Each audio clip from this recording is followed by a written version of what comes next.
आप नेता नहीं है तो आप क्या हैं? बिहार के बेटा हैं। बिहार का वो बेटा है जिसके जीवन का भी आज के इस दौर में लक्ष्य ये है कि किसी भी तरीके से बिहार को बेहतर बनाया जाए, बिहार को देश के 10 अग्रणी राज्यों में शामिल कराया जाए और बिहार जो कहीं ना कहीं विकास के दौर में दूसरे राज्यों के मुकाबले बहुत पीछे छूट गया है, उसको वापस से पटरी पर लाया जाए। लेकिन अब तो आप हार्डकोर एक्टिव इलेक्टोरल पॉलिटिक्स में आ चुके हैं, तो अपने आप को नेता ना मानना, ये मुझे समझाइए। नहीं, मैं बेटा हूं। वैसे तो बिहार में 13 करोड़ लोग कह रहे हैं कि हम बेटा हैं और उनको कहना भी चाहिए। मैं ये कह रहा हूं कि मैं बिहार का वो बेटा हूं जो सक्षम है, एटलीस्ट दुनियावी नजरिए से मैं सक्षम हूं, राजनीति को समझता हूं, मेरे पास संसाधन है, कुछ एक ट्रैक रिकॉर्ड है। तो वो बेटा जिसके पास ताकत है, और अगर मैं बिहार को सुधारने के लिए प्रयास नहीं करूंगा तो कौन करेगा?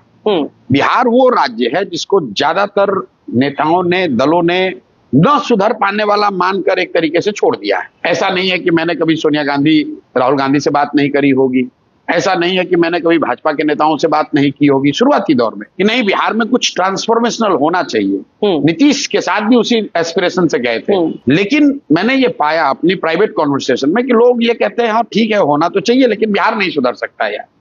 तो जिस राज्य को देश के बड़े बड़े दल और नेताओं ने न सुधर पाने वाला मानकर इसको अपने हाल पर छोड़ दिया है, उसको सुधारने का जिम्मा बिहार का ही कोई आदमी उठा सकता है। और मैं समझता हूं कि इस धरती के होने के नाते मेरी ये जिम्मेवारी है कि अगर मेरी हिम्मत नहीं पड़ेगी तो किसकी हिम्मत पड़ेगी। इसलिए मैं अपने आप को कह रहा हूं कि मैं नेता नहीं हूं, मैं वो बेटा हूं जिसको ऊपर वाले की कृपा से, आपके आशीर्वाद से कुछ जगह मिल गई है। तो मेरा ये फर्ज है कि इस मिट्टी का कर्ज अदा करूं और एक ईमानदार कोशिश करूं, प्रयास करूं। सफलता मिले न मिले कोई बात नहीं है, प्रयास के ईमानदारी और शुद्धता में कमी नहीं आने देंगे।